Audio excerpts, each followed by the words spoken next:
आप ये इस्तेमाल कर रही हैं तो ये वीडियो आपके लिए है। अगर आप वक्फे के लिए ये दवाई इस्तेमाल करते हैं तो क्या परमानेंट इनफर्टिलिटी हो जाती है? अगर आप फीड कराती हैं तो आपने ये टैबलेट्स इस्तेमाल नहीं करनी। गोली शुरू करने से पहले आपकी डॉक्टर आपकी हिस्ट्री जरूर लेती है। आप ओसीपीज अनमैरिड लड़कियों को भी मेडिकल रीजन की वजह से दी जा सकती हैं। बिस्मिल्लाहिर्रहमानिर्रहीम, अस्सलाम वालेकुम। मैं हूँ डॉक्टर सादिया मुमताज और आप देख रहे हैं गायनी टॉक्स।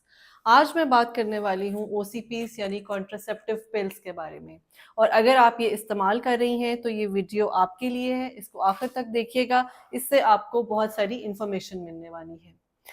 वो ख़वातीन जो कि डिलीवरी के फ़ौरन बाद या ऑपरेशन के फ़ौरन बाद इस कॉन्ट्रासेप्शन चाहती हैं या मनसूबाबंदी करना चाहती हैं, उनको हम ये टैबलेट्स देते हैं, लेकिन इस शर्त पे कि वो फीड ना कराती हों। अगर आप फीड कराती हैं तो आपने ये टैबलेट्स इस्तेमाल नहीं करनी, बिकॉज इससे आपका फीड पे बहुत इफेक्ट पड़ेगा। जो अमाउंट ऑफ ब्रेस्ट फीड है बच्चे के लिए, वो आपका रिड्यूस हो जाएगा। अगर आपने डिसाइड किया है कि आपने ब्रेस्ट फीड नहीं कराना तो 21 डे आफ्टर डिलीवरी जो है आपने ये टैबलेट स्टार्ट कर लेनी है। अब इसको स्टार्ट कैसे करना होता है, अगर आप इसमें देखें तो इसमें 21 वाइट पिल्स होती हैं और 7 ब्राउन पिल्स होती हैं। आपने इसको वाइट पिल से स्टार्ट करना होता है और इसको ब्राउन पिल पे एंड करना होता है। ये 28 टैबलेट्स होती हैं और ये 28 डेज के लिए होती हैं। और इसमें अगर आप इसको आपने अपने कैलेंडर के साथ भी लेकर चलना होता है ताकि आपको आइडिया हो कि आपकी कोई पिल मिस तो नहीं हुई। 21 डेज वाइट टैबलेट्स और 7 डेज ब्राउन टैबलेट्स। अगर एक दिन में आपकी टैबलेट मिस हो गई है, आपकी जो रूटीन टैबलेट थी, तो और नेक्स्ट डे जैसे ही आपको याद आता है तो आपने वो ये 2 टैबलेट्स खा लेनी है। और इसके साथ आपने नेक्स्ट 7 डेज के लिए जो बैरियर मेथड यानी कि कॉन्डम्स हैं वो यूज़ करने हैं। लेकिन अगर रेगुलरली 2 डेज कंसेक्यूटिव 2 डेज आपने ये टैबलेट मिस कर दी है तो आपने ये पैकेट वहीं पे डिस्कार्ड कर देना है। आपने अपनी गायनेकोलॉजिस्ट से कंसल्ट करना है और नेक्स्ट जो आपने साइकिल कंप्लीट करना है वो विद एक्स्ट्रा प्रोटेक्शन करना है। मैं अपने पेशेंट्स को ये एडवाइस करती हूँ कि आप इन टैबलेट्स का एक टाइम बनाएं और बेस्ट टाइम है आफ्टर डिनर और बिफोर बेड टाइम।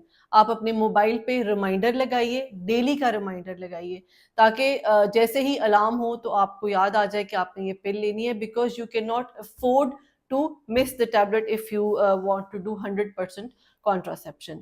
अब कई पेशेंट्स मुझे आके ये भी कहते हैं कि जी ये तो गोली लेते हुए भी हमें प्रेगनेंसी हो गई, तो ये कैसे हो गया? तो डेफिनेटली उसकी वजह ये होती है कि या तो आपने टैबलेट को मिस किया होता है और आपको शायद आइडिया नहीं रहता, और या फिर ये है कि ड्यूरिंग दोज डेज या तो आपको वॉमिटिंग का कोई प्रॉब्लम था या डायरिया था, पेट का कोई प्रॉब्लम था, तो वो जो टैबलेट है वो प्रॉपरली उसकी एब्जॉर्प्शन नहीं हो सकी।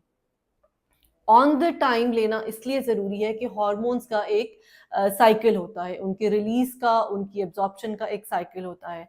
जब आप रोज़ाना एक ही टाइम पे वो हार्मोन लेते हैं तो उसकी एब्जॉर्प्शन बहुत अच्छी होती है और उसका इफेक्ट बहुत अच्छा होता है।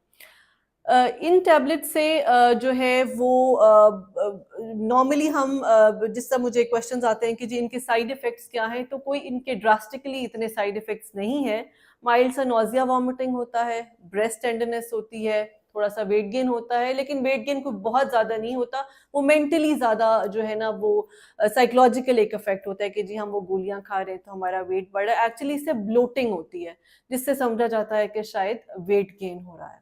और जो इसका एक मॉडरेट सा साइड इफेक्ट ये है कि ऑलरेडी जिनको खून जिनका थिक होता है, ब्लड थिकनेस की जिनको प्रॉब्लम है, हाइपर कोआगुलेबिलिटी की प्रॉब्लम है, ये खून को मजीद गाढ़ा करती है, जिसकी वजह से आपके जिस्म में क्लॉट्स बन सकते हैं। तो ये गोली शुरू करने से पहले आपकी डॉक्टर आपकी हिस्ट्री ज़रूर लेती है, आपकी फैमिली हिस्ट्री ज़रूर लेती है कि किसी को कोई थ्रोम्बो एम्बोलिक प्रॉब्लम तो कभी नहीं हुआ। अगर हुआ हो तो फिर हम प्रेफरेबली आपको ओसीपीज नहीं देते हैं।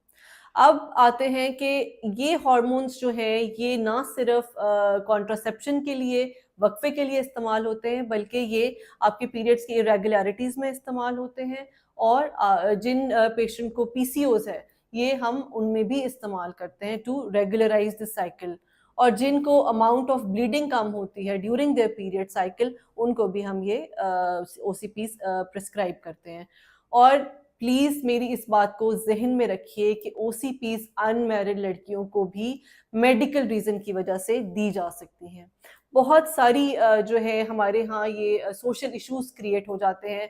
अब पेशेंट्स को हमें ये टैबलेट्स जब हम दी जाती हैं तो हमें उनको स्पेसिफिकली बताना पड़ता है कि आप इसको हाइड करके रखें, या फिर इनके जो है वो निकाल के इनको जिप लॉक्स में रखें, किसी बॉटल में रखें, बिकॉज जब किसी के पास ये टैबलेट्स देखी जाती हैं तो कुछ मिस कंसेप्शंस क्रिएट होती हैं, क्यूरियोसिटीज क्रिएट होती हैं। तो मैं इस वीडियो के थ्रू ये बताना चाहती हूँ कि कुछ बच्चियों की जो पीरियड्स की इरेगुलरिटी है या जिनको पीसीओज है, हम उनको भी ये टैबलेट्स देते हैं जो कि सिर्फ वक्फा नहीं करती, पीरियड्स को भी रेगुलर करती हैं। अब आते हैं सबसे इम्पोर्टेंट क्वेश्चन पे कि अगर आप वक्फे के लिए ये दवाई इस्तेमाल करते हैं तो क्या परमानेंट इनफर्टिलिटी हो जाती है, या थ्रू आउट जो है उसके बाद आपको जो फर्टिलिटी है वो गेन करने के लिए, प्रेग्नेंट होने के लिए आपको बहुत एफर्ट करनी पड़ती है या कुछ और मेडिकेशंस लेनी पड़ती हैं जो इसके इफेक्ट को जो है वो नलिफाई कर सकें। तो ऐसा बिल्कुल भी नहीं है। जिस साइकिल में आप ये गोली स्टॉप करते हैं उससे नेक्स्ट साइकिल में आपकी ओव्यूलेशन स्टार्ट हो जाती है। इस टेबलेट का, इस साइकिल ऑफ टेबलेट्स का इफेक्ट जो है ये फॉर दैट पर्टिकुलर साइकिल है। इससे आगे जैसे कि मैंने बताया कि अगर आपकी टेबलेट मिस हो जाती है तो भी आप प्रेग्नेंट हो सकती हैं। अगर इस चीज को जहन में रखें, अगर एक टैबलेट मिस होने से प्रेगनेंसी हो सकती है, तो जब आप टैबलेट स्टॉप कर देंगे तो आपकी फर्टिलिटी जो है वो फौरन से वापस आ जाएगी। Thank you so much.